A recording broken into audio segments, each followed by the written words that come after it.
Can't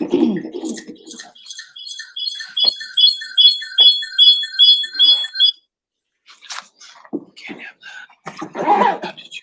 Annoying.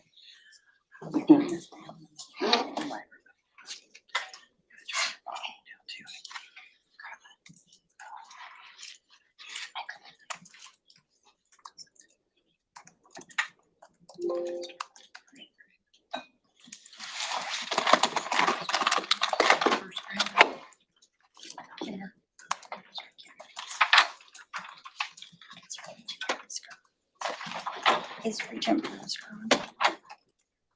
All right, I do have 11 o'clock, so we will go ahead and get started. Good morning, everyone, and welcome to BASC. I'd like to go ahead and call the meeting to order. Jennifer, if you would please do roll call. Regent Mendoza, Present. Johnston, and Regent Pierre. I'm present here on the call. Perfect. Okay, so our first item of business is approval of the minutes from the September 4th, 2024 BASC meeting. Do I have a motion to approve? So moved. Second? I can second. Any discussion on those minutes? Okay, all in favor, signify by saying aye. Aye. Aye. All right, so the motion carries, minutes are approved. This morning, I'm pleased that we have several student government presidents with us today. Will the SGA presidents in attendance please introduce yourselves to the committee? Please give us your name and institution. So whoever would like to start. Yes, sir. All right. Hello, my name is George Burdick. I'm the student body president for Washburn University. Hi, I'm Bentley Talbert. Paige is in one of the other meetings, but I'm her legislative director and I go to Kansas State. I'm Bentley. Hi, my name is Anna Cashett, and I'm here on behalf of the University of Kansas. Danae Esteban is our student body president, but I serve as the coordinator of staff. Hello, everyone. My name is Kylie Howard, and I am the student body president at Wichita State University. Hi, I'm Lily Ahrens, and I'm the Director of Legislative Affairs and Policy at Wichita State University. Hi, I'm Matthew Vaughn. I'm the Student Body Vice President of Wichita State. Is anything? Okay. All right, welcome. We also have several faculty senate presidents with us today. Will those faculty senate presidents also do the same? Give us your name and your institution, please. Again, whoever would like to start. My name is Teresa Douthit. I'm the Faculty Senate President at Kansas State. Shane Schartz, Fort Hays State University. Harlan Phillip, Pittsburgh State University, and I also serve as the chair of the Council of Faculty Senate Presidents. Hi, Matt Muther, Wichita State.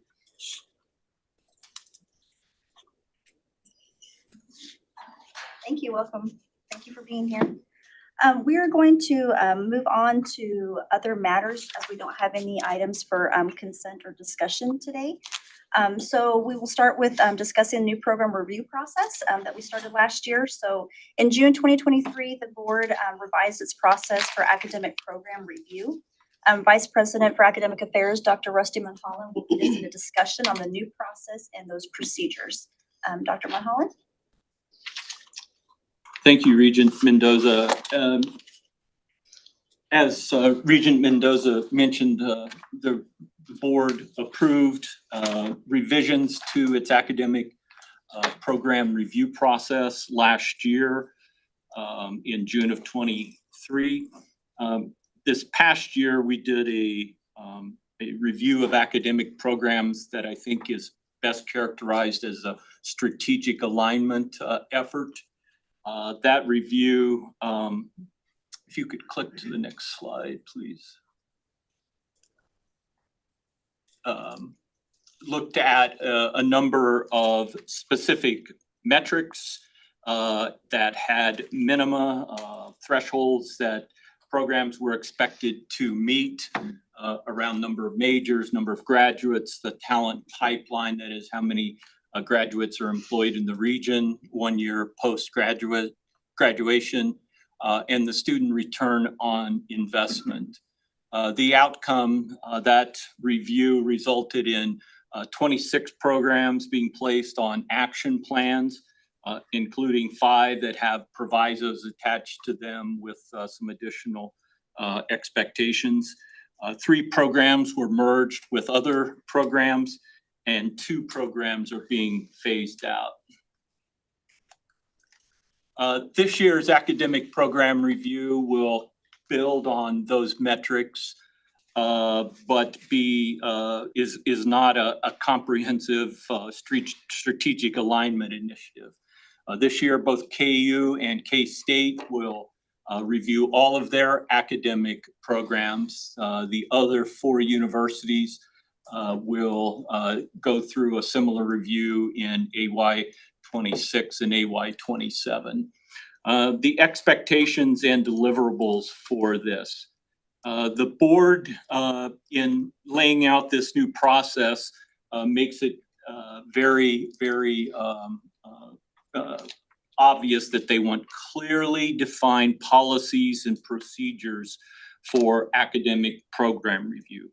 That is, they want to see each institution's written policies and procedures for their on-campus academic program reviews.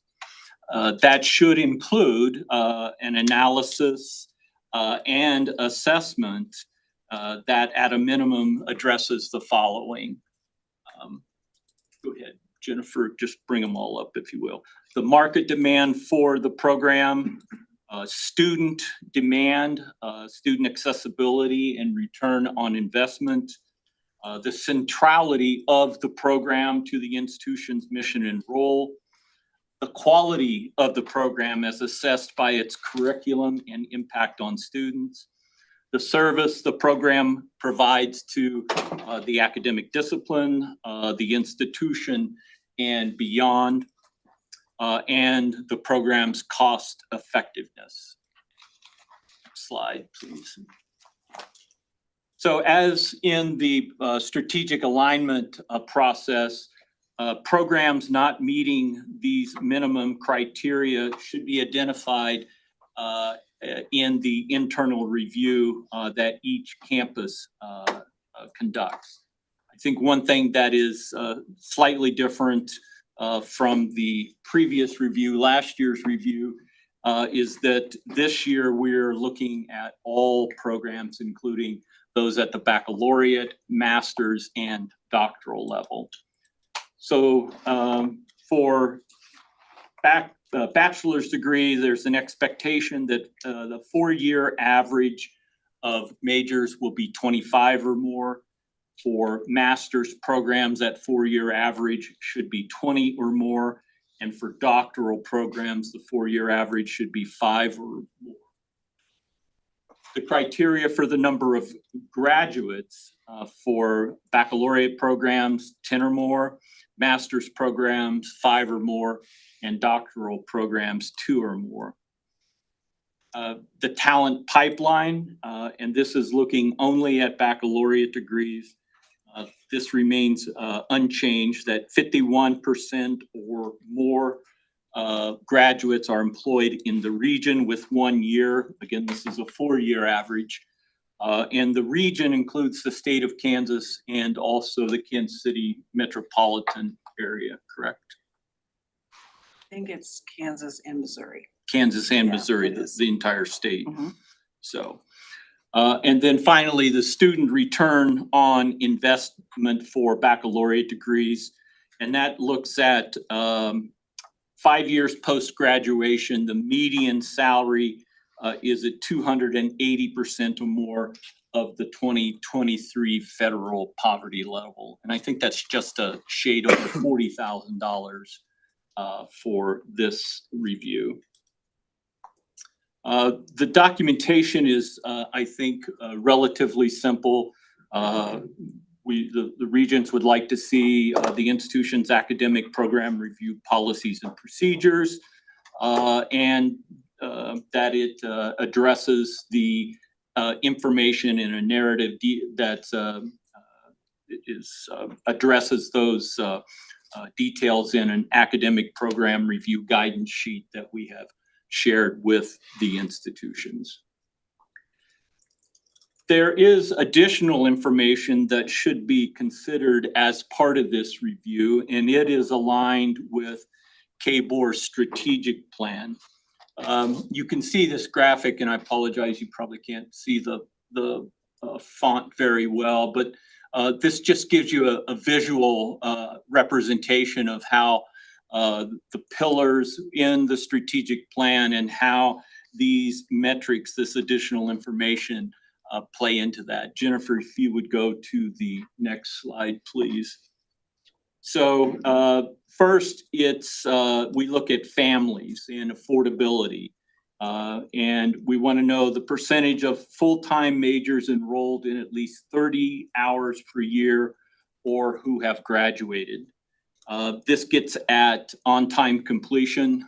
You can't complete a degree within 4 years if you're taking less than 30 hours per year. We also want to look at the transfer credits from two-year colleges that are applied as equivalent toward bachelor degree programs at the receiving institution. The next piece is still under families, but it talks about, it's focused on success, and that looks at the number of junior and seniors who are majoring in a particular program, how many masters, I'm not sure majors is the right word for masters and doctoral programs, but the number of students enrolled in masters and doctoral programs. We also want to look at the undergraduate median wage data 5 years after graduation. Although this is similar to that previous metric, it's not exactly the same. The next area under families is completion. And that's the number of undergraduate degrees, master's degrees, and doctoral completions. We also want to see incorporated into the review the junior graduation rate. Under business, another pillar of the strategic plan, again, we want to look at the talent pipeline. And that's very, the same metric that I described earlier, the number of undergraduate degree completers employed in the region within 1 year. And the last one is business meeting workforce needs. And that's, I guess, might be kind of the open-ended free response part of the review, asking the institutions to describe and explain how their programs, their collection of programs, are meeting critical needs within the state. Our timeline between on February 1, I don't know why I still have April 1 on here. February 1 will be submissions from KU and K-State. I believe we had included the April 1 date as kind of part of an iterative process between academic affairs staff and the two institutions to review the submissions. In May of 2025, both institutions will provide verbal reports to BASC. And then in June 2025, there will be a formal report to the board. I would like to discuss a little bit, a few elements about the review itself, some things that I think we might consider either modifying, revising, whatever language you want to use, to provide and capture in a greater detail and to a more full extent how academic programs are meeting the needs of citizens and the state itself. I would like us to think about providing a very clear statement of what is the purpose of the review? What is it we're looking to do? Now, I think under the strategic alignment piece, there was some language that pointed at that, but in our policy itself about annual academic program review, all we say is, quote, demonstrate on an ongoing basis that they, the institutions, are delivering quality programs consistent with their mission.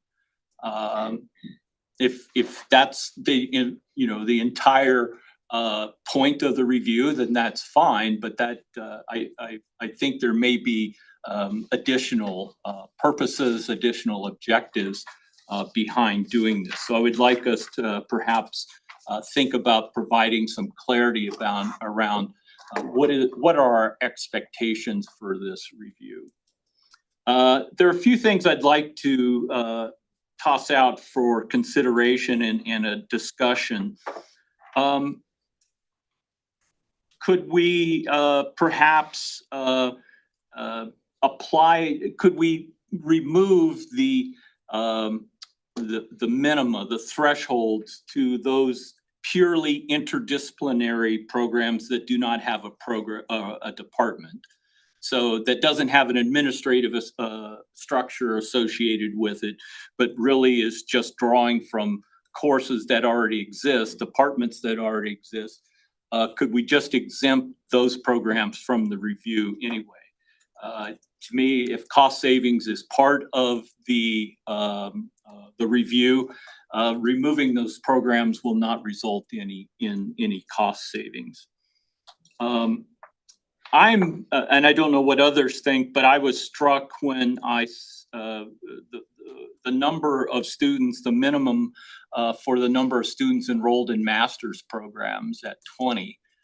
I thought that was a high threshold to meet. My work in other states, that threshold has been much lower for master's programs. I think it is especially too high when we consider that often programs have a master's and a doctoral program that exist within the same department. So perhaps we could just combine them and use a single number for those types of programs.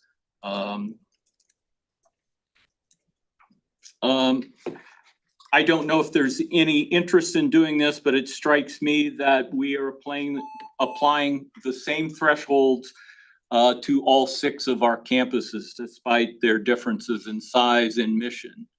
I'm not exactly sure how we would address this, but I think it may be something we could have further conversation around.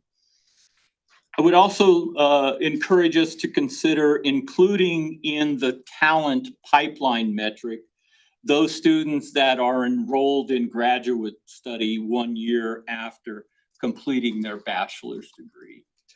It strikes me that that is penalizing all of our institutions that prepare students for further study who want to pursue a master's degree, a doctoral degree in critical areas that the state needs, but yet we're penalizing institutions for producing those kinds of students who move on to that next phase of their educational journey. The inclusion of those students in this metric I think would make that look a little bit different than looking solely at those who are employed 1 year post-graduation. That's my recommendations, my suggestions. I think my team for working with me to come pull those together. There may be other thoughts on how we could address this, but I will refer it back to you, Regent Mendoza, to see if there are any questions or conversation around this generally or some of the recommendations I threw out specifically. Thank you, Dr. Monholland. I'd like to open up for discussion on some of the items that Dr. Monholland referenced. Provost, do you guys have suggestions or anything that caught you as he was giving those recommendations? Can you go back to that slide? Can you go back to that slide? Yeah, in a second.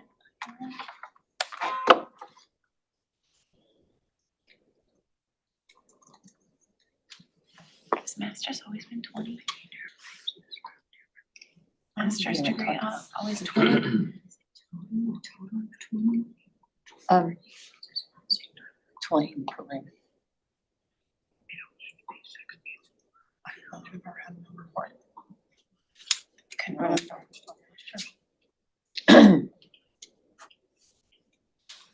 If we're going backwards in the slides, could you actually maybe even go further up to the one which is the additional items? I think it's right, yeah. Yes, thank you. Can I ask a question on that slide around when you're asking for that additional information for review? Are you asking that for every program that we're reporting about, or are you asking like generally about the university's academic program?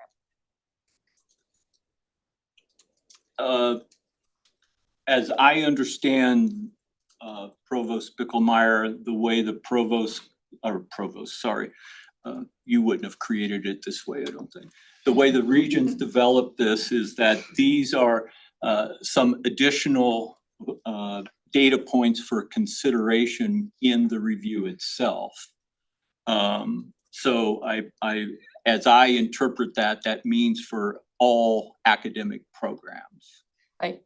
As a comprehensive number, as opposed to for every one of the 300 and some majors we have at KU, asking me to list. I don't think, for example, we need to know the number of full-time majors taking 30 hours broken down by. Okay. But we would like to know if, is that, 2,000, and which is, X percent of your total. And where do they come from? Yeah. Okay, that was a question I had on that slide before we move into the discussion area. Okay, this is all data that we report anyway, correct? It's data, all the data For the- will be provided Right. from KBOR, and I think you sent that out the other day, didn't you, Sam? KU To and the two K-State. schools. KU and K-State, right, yeah. And that includes this information. It does not include the narrative. Sure. It does not include the The number transfer. of transfer hours.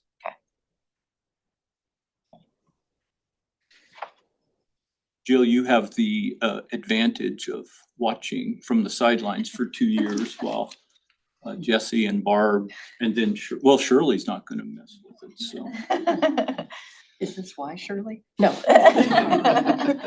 So we have KU and K-State this year, Wichita State will go in the following year, and then Pittsburgh, Hayes, and Emporia will do theirs in FY7. I didn't want to take away from you wanting to go to the next slide on Yeah. discussion and talk about. I appreciate the consideration of a different number for a master's degree. 20 that's a lot of students for some master's degree programs. So I'm interested in hearing some of my colleagues' perspective on that. But I hope that there might be some flexibility on that number. I also appreciate the consideration of those interdisciplinary programs. That's our future in higher ed, and so we're gonna have more of those to maximize space in our classrooms and give students new opportunities. And so I appreciate that consideration as well.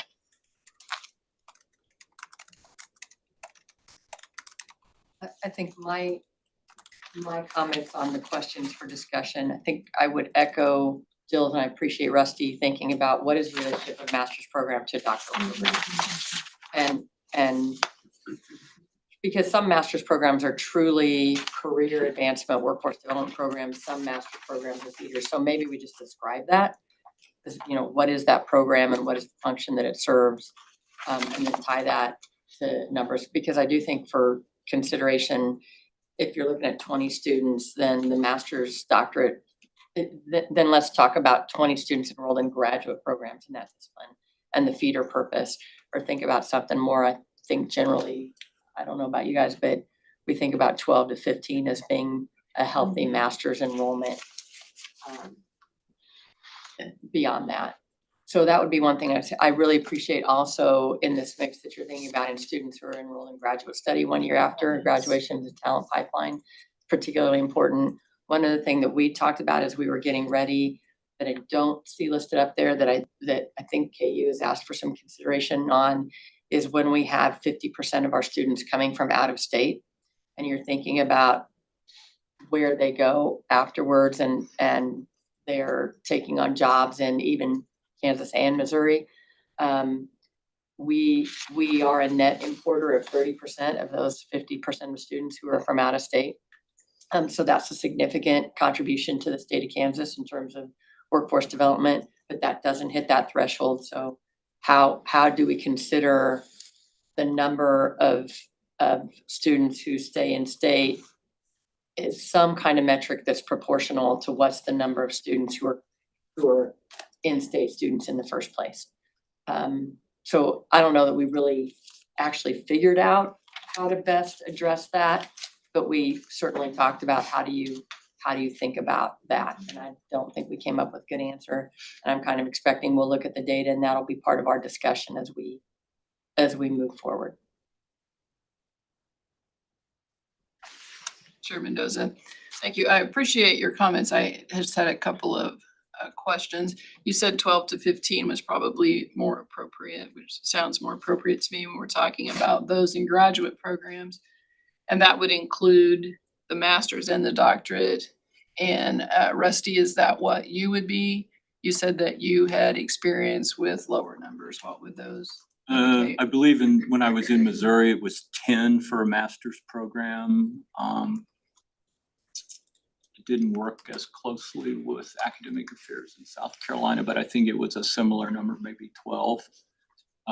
My own, in Provost Bickelmeyer said 12 to 15.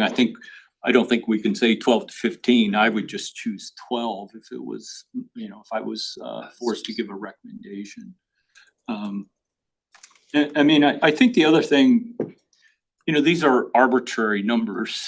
We could just get a dartboard and throw darts at it and it would be as scientific as what we're doing now.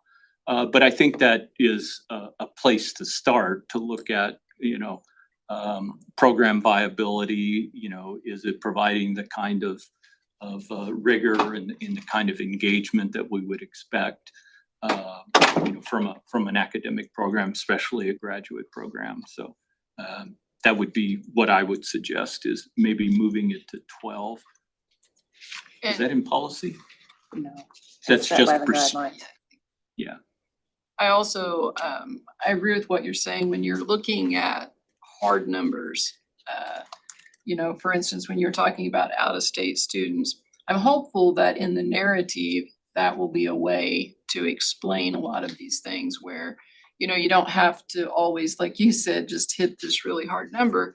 I remember last year, for instance, if we're talking about an international studies program, well, then it's hard to say, well, we need this many of those folks employed in Kansas because that in itself would indicate that probably they're not going to be in Kansas. So I do think that as we move forward, hopefully you believe this to be the case, the narrative is the place where you can take a look and say, hey, these are going to be a little bit different. And then we can look at those and say, yeah, that certainly makes sense. Go ahead. But no, please finish. I was just also thinking too, I remember thinking last year, it was the first year, it was sort of our, pilot program. There were certainly some things that maybe needed to be adjusted, even though I felt like it was a good, first start and overall. But I do think that when you look at just university enrollment, to have numbers the same, regardless of whether you're a regional or, you're a research university, that makes it a little more difficult to maintain programs in areas where they still need the programs. Those programs are still critical to those areas, to those universities, and especially to those students. But when you're trying to maintain the program and still hit the numbers that we would ask of KU, K-State, and Wichita, that can be a little more problematic. And so I agree with all of the recommendations, but those for sure. And then I guess we need to talk about, the overall purpose of what the program review, I don't think. What we're asking now is exactly what we say the purpose is. Surely has more to do with relevance than anything, so. Barb, do you have data on the number of out-of-state students who graduate and stay in the state? Yes. So that was my first thought. I think we were thinking along similar lines that that one metric is the other information is the narrative about workforce. And if you're bringing in X number of students and 30% of them are remaining in Kansas and being employed, I mean, that's a significant contribution. I don't know what the numbers are, but that could be a way to bring that into the discussion and make the case for this program or this array of programs. Agreed. I too appreciate that we're having this conversation, and especially around the interdisciplinary programs. The other factor that I would appreciate a conversation around is the role of double majors in these head counts. A lot of students are doing that, and they complete all the requirements for the program. So just if we could add that student group to the count, I think it would be more reflective of the program itself. So I'm clear, you're saying that only the first major is counted, and if a student majors in English and political science, English would get the tick mark and political science would get nothing. I think our data person just chatted me and she says we do count double. Okay. Count them both. I don't think we did in ours last year. You can make that a point of clarification, because I think that is, Especially with the smaller gen ed program, especially at Fort Hays, there's more flexibility for students to pursue multiple opportunities within that 120 hours. Any other thoughts or suggestions? Maybe just keep in mind that, each one of these provost offices are arranged a little differently, and I know we'll probably take stock of how many hours it takes to put this together, just as we're kind of going through it first, so to kind of inform this process going forward, so. That would be a suggestion. I just want to go back to the talent pipeline recommendation. So when we think about students graduating with their bachelor's and then going into master's programs and that kind of thing, I think we need to distinguish that. That needs to be identified, because right now the way it's showing is that's not a successful metric, right? But how do we categorize that? Are we truly, if we count them in with the talent pipeline, are we truly reflecting what we want those numbers to show, or do we need to categorize those separately? Well, part of the answer, it's an important question. And part of the answer, to complicate it even further, has a bit to do with what majors or what they're going into masters for. So for example, STEM disciplines, which are the most difficult to get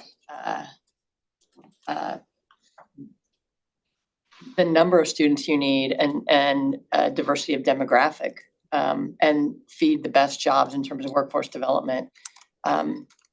You really want those students, if it at all possible, to go to masters, because the kind of work that they're going to do, they need that level of preparation.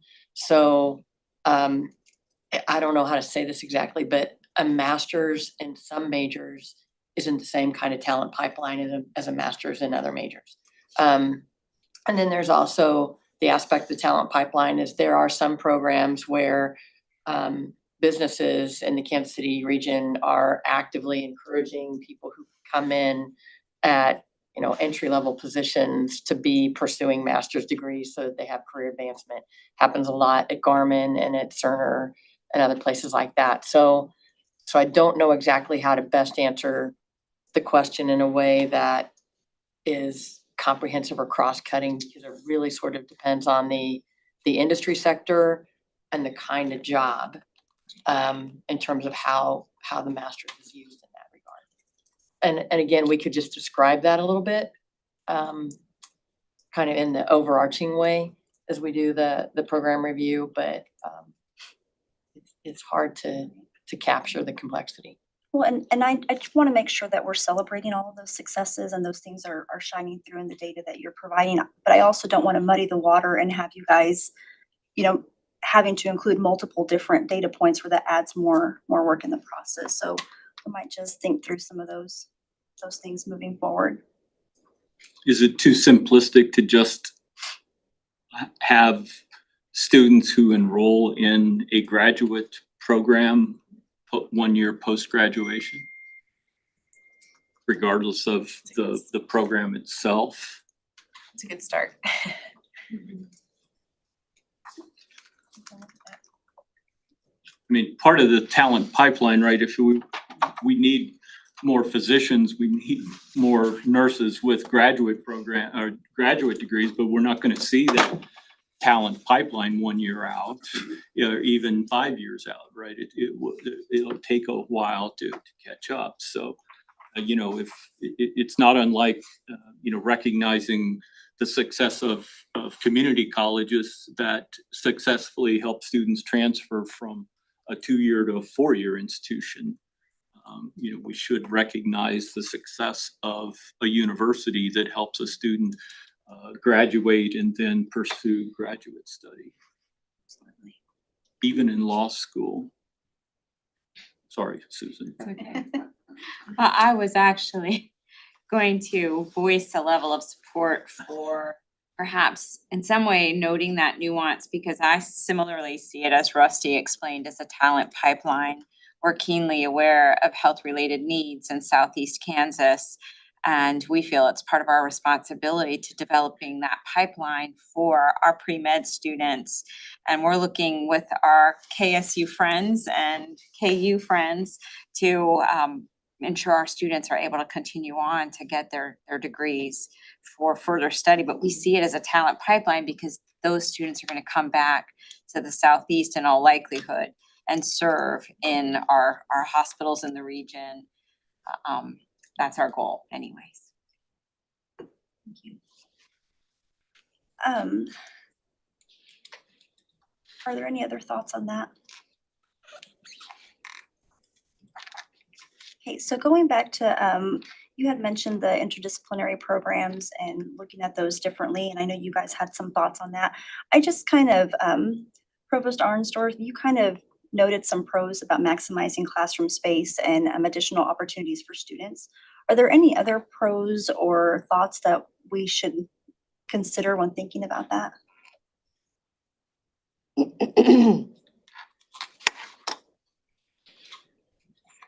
Specific to interdisciplinary?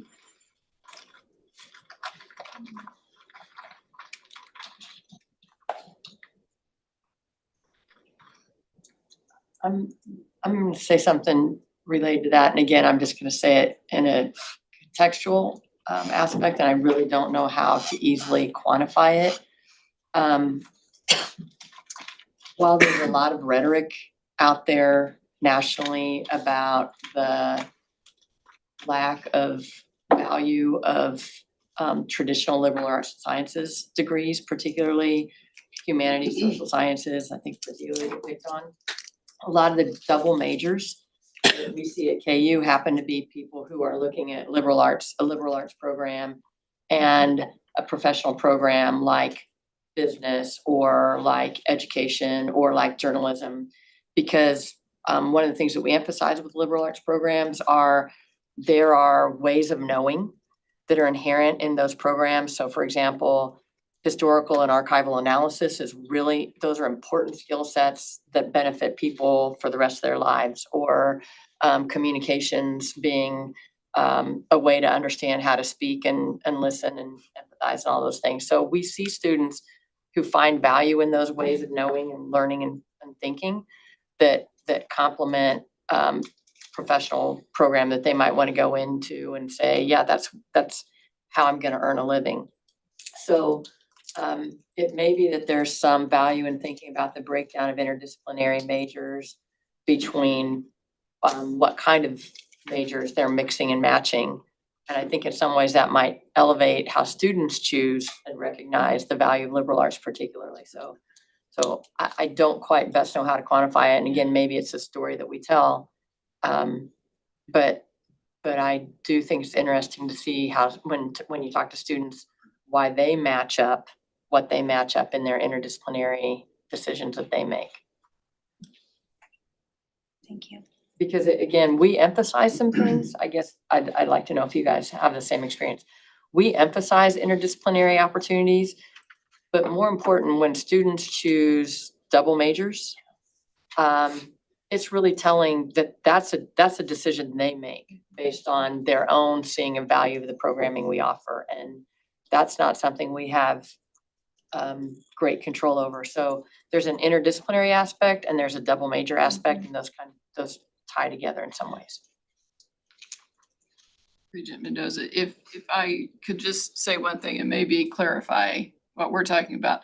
As related to the program review, I was kind of surprised last year that some of the programs that we were reviewing were actually under the same department. I think that's what we're getting at here. We really, as opposed to reviewing each program within a department that has one administrative structure, that we could just review that one department. Is that what we're talking about? Or that, if you don't report to a different administrative structure, then when you talk about the costs and everything of that, then that becomes a little more complex. But I completely agree that it is helpful to students certainly to break out these interdisciplinary things. But as far as the review, it seems easier and more relevant to me to put it together, even though you could identify that again within there. This is really, because we had several of them. I remember, especially from Fort Hays, they really were one department that fed into one department, even though, and then because when we got into talking about merging those programs, they really were already part of one administrative program. Is that, to me, that's what we were talking about, is to just do that particular whichever department that administrative group comes under. Is that what we're That doing? wasn't exactly what I was getting at, but Okay. it's certainly, I think, worth having a conversation about. I think my point was, I believe, and correct me if I'm wrong, there are some programs, some degrees on campuses that are purely interdisciplinary. You just draw from this one, and this one, and you can get a degree in whatever. There is no real cost involved, save perhaps release time for someone to administer it. So we're not going to save any, we eliminate that program, we've saved, a few $1,000s. And even if there's only 5 or 6 graduates a year, if it allows some students the flexibility to, draw on their interest to, create degrees that meet their needs, that seems like a worthwhile endeavor.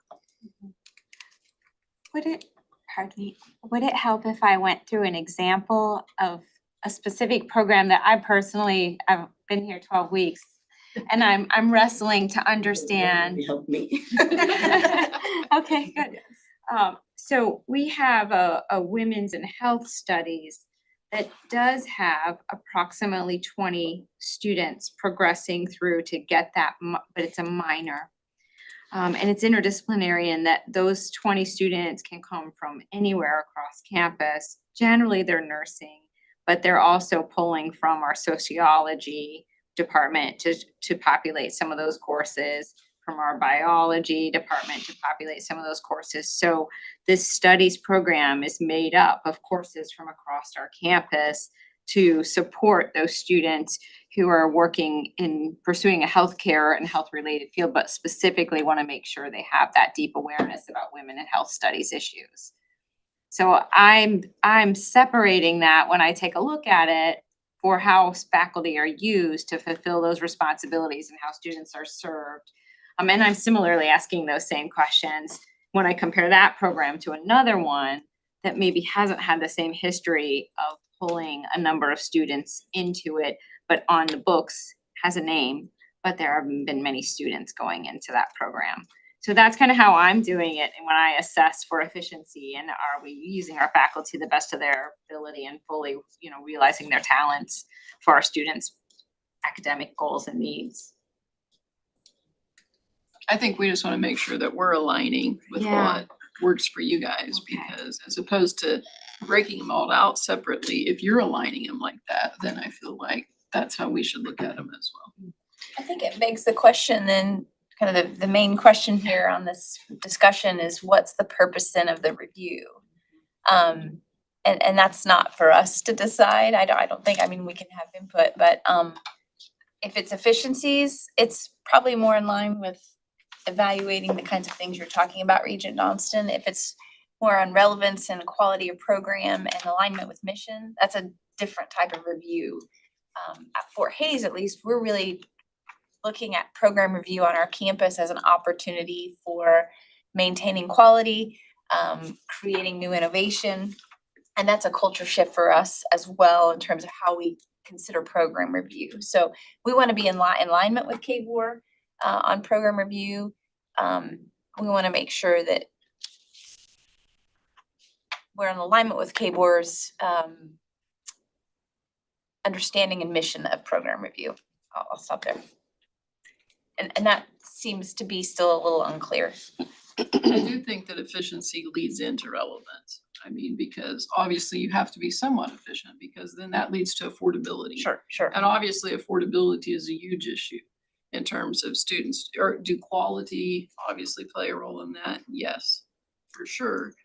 But we're also talking about the fact that we've got to make sure that it's affordable across campuses because, if one department is horribly inefficient, we're gonna find departments like that because that's the nature of what they are. And like Regent Bicklemeyer said, in the STEM programs, a lot of times you struggle getting the number of students that you need in those programs. That doesn't mean you don't need those programs. But I do think that efficiency is still a very important part of the relevant factor that we're talking about. But I think we're having this conversation around the word interdisciplinary because it can mean so many things. And it does draw a point that maybe that's something as you think about how do you want to define interdisciplinary and how many different ways interdisciplinarity happens. And in the middle of that, there's really three things that I think of when I hear the dialogue that you guys just had. Or three factors that I imagine you all are considering. The first one is that interdisciplinarity occurs because academic programs are living, breathing things. And what I mean by that, for example, is nobody was talking about data science 10 years ago, and nobody was talking about AI 5 years ago. And now all of a sudden we need programs because that's the future. And you talk to the folks at Panasonic, and that is so important to the state of Kansas. And when they're talking to KU about what kind of program they need, they're bringing up words like AI and data science and what does that mean? And you have to carve out back to like how these within a department, how you create programs. You kind of got to get the electrical engineering people together with the chemical and petroleum engineering people, because that has something to do with batteries, and the computer science people together. And you have to say, okay, you guys come up with what Panasonic wants. So there's that aspect of interdisciplinary that is curricula change because new needs get invented. And you got to use the same kind of faculty, and you got to figure out when you can hire somebody new and when you can sunset somebody. So that's piece one of if our programs are relevant to that point. And then secondly, are students even attracted to those programs? And have we made the case in terms of the market data and market analysis? So do they want to show up and take it? And then third, are we delivering it efficiently? And that's like with 120 credit hours and with good retention and completion rates and at a tuition that is the best that we can do. So I do think that's what we try to do in our program reviews as we're engaging in them is like, why do we have this program? Is it even attractive to students? And are we delivering it in a way that's 120 credit hours and they can get through in their 4-year time frame? So I think I just say that in recognition that when we report this, if we delve down into any one of those things in and of itself, we're not telling the whole story. And we kind of have to tell the whole story. And at KU, we're going to be doing this for 350 programs. So, it's not an easy story to tell for 350 programs. So I just kind of want to capture that because I think those are the nuances that on any given point, if you look at, a particular program or a particular date on that program, we may see the trees and miss the forest, or we may see the forest and miss the trees. And I think we just have to have the conversation, right? And we just have to see what questions come up from it. But that's the nuance that we're going to try to address in this. I have a question on this. Ultimately, our goals are defined as what? Are we clear on the goals for program review for both sides? I think I that's think why that's what we're making talking it. about. That's what we're talking about, yeah. Okay, so I think let's go back to about 50,000 feet about what we are talking. I think initially, if I remember, we were looking at this as cost reduction combined with quality and the demand. Am I right? And am I anywhere close to? Okay. I think so. So cost reduction, I wanted to see if we can have timesheets from all our faculty members to see where they are charging their time. Do we even look at that? Well, KBOR has an instructional workload policy. And that's an instructional workload measure that you're not even asking about here. Mm-hmm. So I'd say, and that's a conversation we've had around previously around different institutions and different instructional breakdowns. So for a research intensive institution like KU, a typical faculty member by the instructional workload policy that we have on file with KBOR says that our split is a 40-40-20 split.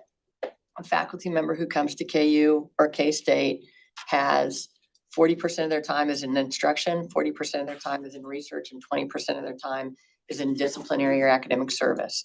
And that isn't the same split for the other institutions. And so I would say if that's a question that you want to have. I'm not asking any data, but I'm just trying to, kind of bring up, are we having gaps there first, right? Let's look at dollar amount of the cost that we are bringing in the faculty.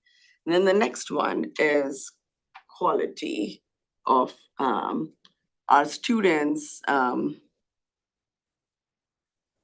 affordability. We talked about affordability. Some program reviews are obviously it's more expensive when we're talking about AI and data and technology and all that. The lectures coming in is different. Do we differentiate that for affordability for our students? At the undergraduate level versus the undergraduate tuition is generally undergraduate tuition unless there's a fee associated with that. We don't have differential tuition. Yeah, because we don't have differential undergraduate tuition in Kansas. But we do have, Some but for graduate. at graduate, it may be related to market in some cases. But I'd also say, it's a really important and astute question again, because the cost of instruction varies. So for one reason why you have instructional fees in engineering is because the cost of instruction is so great because of the labs that are involved in that. And so you have to cover the cost of that equipment and you have to cover the cost of the lab experiences, et cetera, that we provide. So I do think you have a good understanding of some of the complexity that goes there. Okay. Right. Well, the reason I ask those questions is, there are ways to kind of get to where we all need to get to. And data could help us guide through that. If we have to put, a specific condition, the data can help. If we don't have conditions, then we can't rely on it. It's gonna be a question mark for each and every program that we are reviewing. So either we could go to a certain extent, take data as our guide, and then beyond that, take research based, future, because data is only past, right? Research depends on what's predicting in future. And then, if the demand is not there, no matter how much we predict, AI is going to be future. There is no demand in our students. There's nothing we can do having 10 different options for AI. They may not come to us at this point. So I'm only adding on more questions, not solving the problem. Right. But I want to add questions for us to review. And I do think, interestingly, in terms of what K-Board does have on policy and what some of those future, and again, this is a conversation for the regents to have and the regents to decide, to Jill's point. Perhaps that means you do want to come back to your instructional workload policy and ask us when and how we report on that.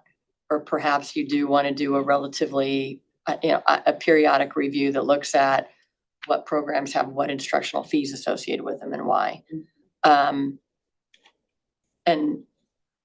I'm not sure how you combine that with this, but it does go back to what are the goals and what are the questions, or what are the questions related to this, because I do think, wasn't one of the first slides here the goals of this? And it had to do with quality, and it had to do with That's student. the first question, first bullet of there. Yeah, well, and back to, the original, there were some goals when we were looking at reviewing this, and they did have to do with what's the quality of the program, what's the completion of the program, and what are students getting, what's the impact of the program. And we do sort of in our conversations vary over time on which one of those we're gonna emphasize. Thank you guys for the discussion. We will keep this in the forefront and consider this and take suggestions as you guys, as you have additional thoughts. But for the sake of time, we're gonna move along to the next topic. I believe Sam is gonna give us some updates on academic affairs. Let me share. Our Associate Director, Jen Von Zracki, prepared some visual aid to help me in this update. And so we wanted to share what we were doing with professional development for the Math Pathways initiatives. And let me advance this one. The first thing that we want to remind folks of, and I apologize, most of the people in the room have heard a lot of this, so I'm gonna be looking at you guys mostly for this update. We're happy to report that all academic programs have selected a Gateway math course, and these decisions are now available on the academic affairs portion of the K-Board website. Regarding multiple measures placement for math, we wanted to thank the FAST for approving these measures at the last meeting. And just to let you know, a memo from VP Monholland went out to the chief academic officers on September 4th, communicating those measures and that they were approved. The placement measures will be posted on our website very soon. And we will offer some best practices and implementation guidelines to institutions during some upcoming training sessions that we are planning to have. And last month, Jen mentioned that K-Board is pleased to deliver Math Pathways professional development training to a variety of stakeholders across throughout the fall semester. We're going to show you just how stakeholders can access this information on our website. So they go to the academic affairs portion of the K-Board website. And then on the left-hand side of the navigation panel, look for Math Pathways professional development and implementation. That is where folks can view the full list of training sessions and select those that best fit their needs. The trainings range from one-time events to monthly meetings, such as those for the executive implementation teams that each campus has, and those for math faculty professional development sessions. We're excited to report that all 32 institutions attended the August executive implementation team meeting. And 90% of institutions were represented at the first math faculty professional development session on September 6th. I'm gonna go ahead and forward this. Next part that we wanted to share is just some resources that are available on that same page. If you scroll down, some professional development resources for faculty. And this is where folks can access key takeaways from the training sessions, like the agendas, the presentation slides, meeting notes, attendance lists, chat questions, and soon we're going to have the recorded sessions accessible here too for those who couldn't attend the actual specific time. Couple of save the date sessions. The first one is open to all higher ed professionals that will introduce math pathways. We recommended that folks who had sat in on the executive implementation team meetings or had done any of the professional development sessions, it would probably be repeat information for those folks, but this is more of a higher level overall thing about math pathways and what they are, what we're trying to do, how that fits in with the strategic plan. So there are plenty of staff, I think, on campus that could benefit from this one. And it's going to be offered as a Zoom webinar so that we can include as many people as possible. The next save the date is October 15th. This one is strictly for advisors. It's going to be a lunch and learn, and it's going to be hosted by Dr. Melinda Anderson. She's the current executive director at Achieving the Dream and the past executive director of NACADA, Professional Advising Association.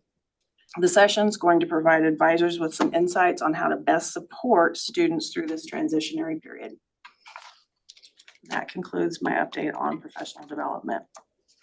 Happy to stand for questions if it pleases the chair. Any questions?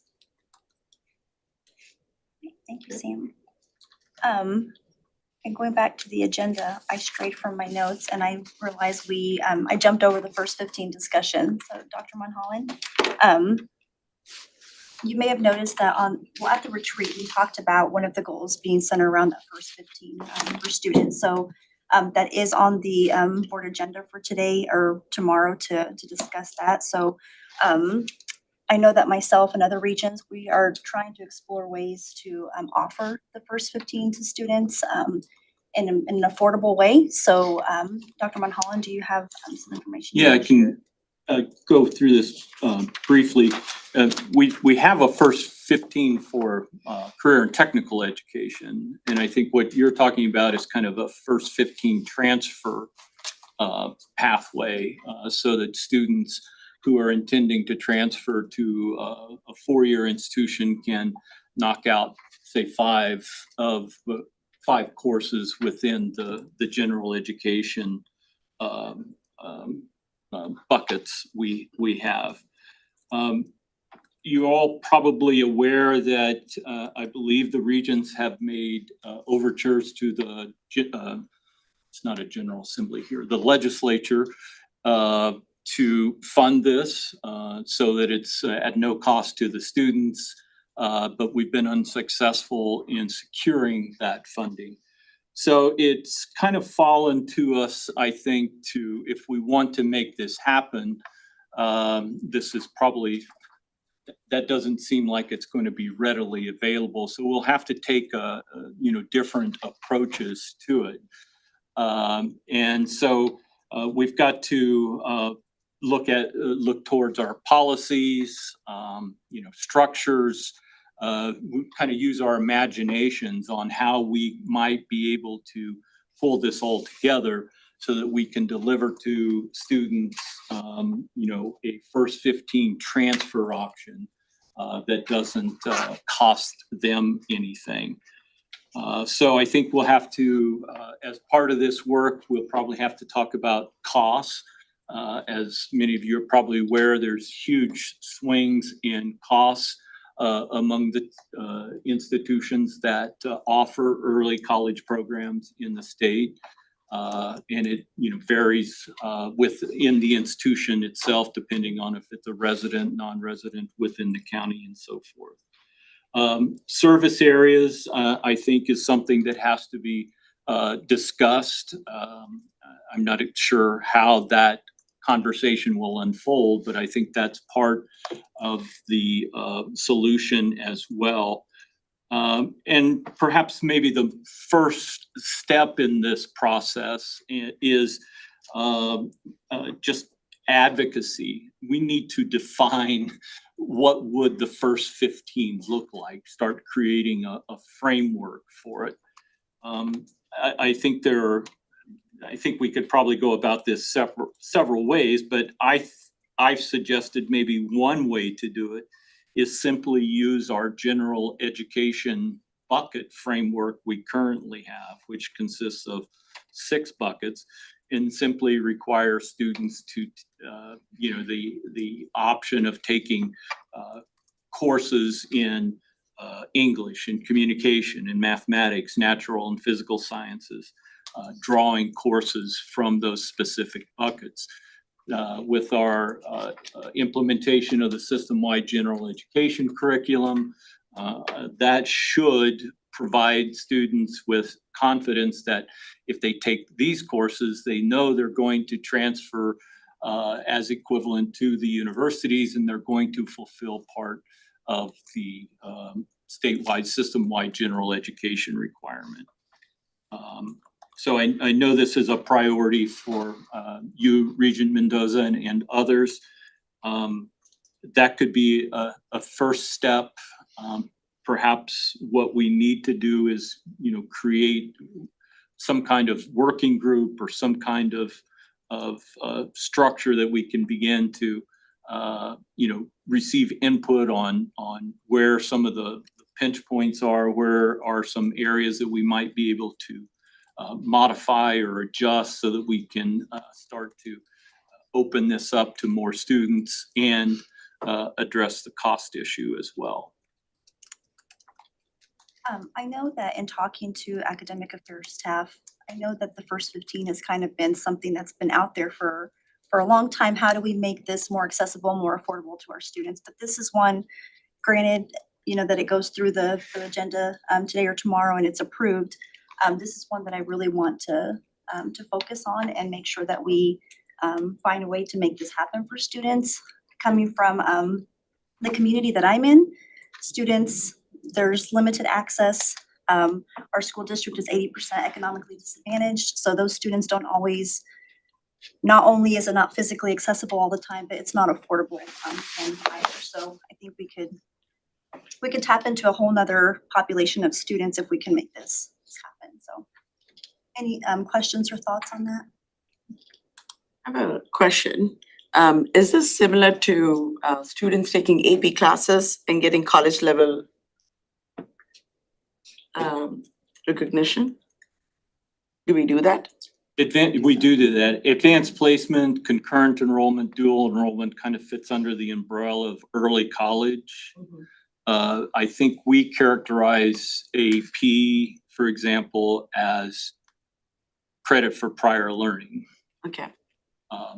So it's, it's done under a certain structure. We also, we do IB too, don't we? The International Baccalaureate. Cambridge in International. Cambridge. So there are several different pathways on that credit for prior learning.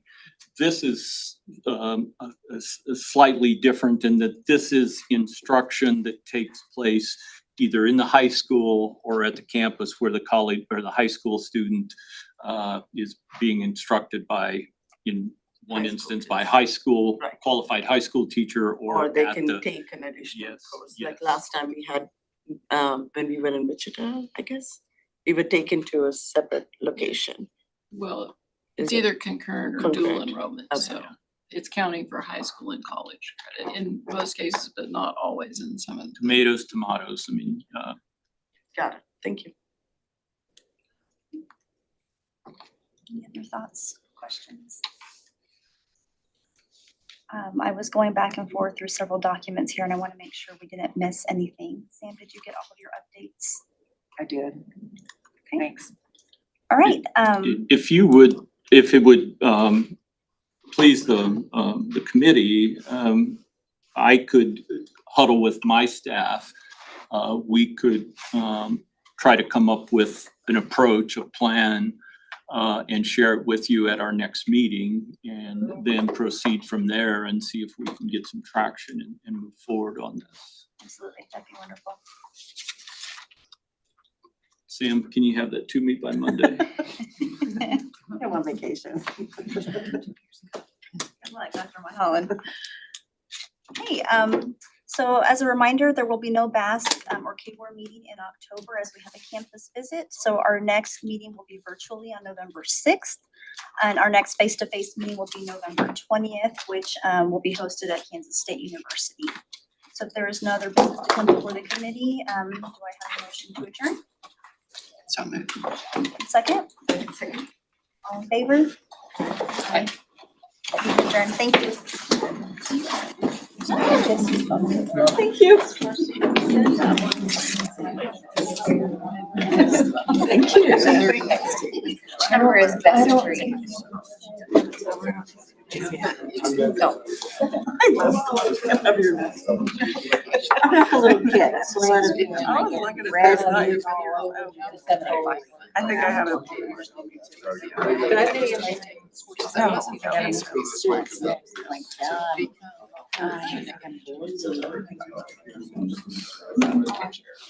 Yeah, they can. We all are. And then, Would you be willing to share your number with us so we can create a group when we're or I can text you, you can. It's 405. Are you comfortable with that? Let's just create a 6 text. 405. Start from scratch. I